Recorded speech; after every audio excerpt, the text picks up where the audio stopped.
More American women are choosing not to have children than 3 decades ago, and a new report may explain why. It's too expensive. The cost of raising a child from birth to age 18 has skyrocketed 22% since the 1960s, and that includes adjustments for inflation. One of the biggest causes of the change, medical care. Those costs have more than doubled since 1960, when the price tag was about $8,000 compared to more than $19,000 today. Now, despite the cost of food being such a big story these days, it actually costs more to feed your kids 50 years ago. Back then, food accounted for a quarter of all costs, and health care, education, and child care were a measly 6%.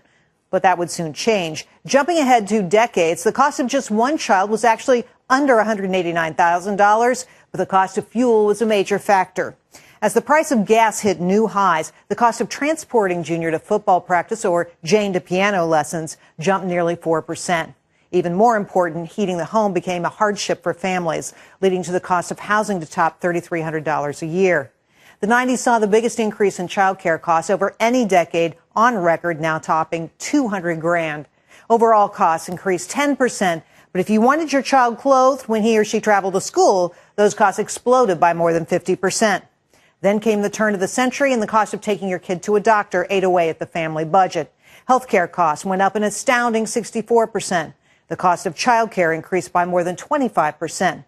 Now that more women were entering the workforce, child care became big business. Bottom line, taking into account inflation, a child born last year will cost their family nearly $236,000 by the time they graduate from high school. Kids shouldn't be a victim of our economic woes, and moms and dads shouldn't have to break the bank to give their kids clothes, education, and certainly not health care. But instead of finding ways to bring these costs up, the administration is only making things worse with programs like Obamacare. Time to get our priorities straight before child care costs skyrocket again.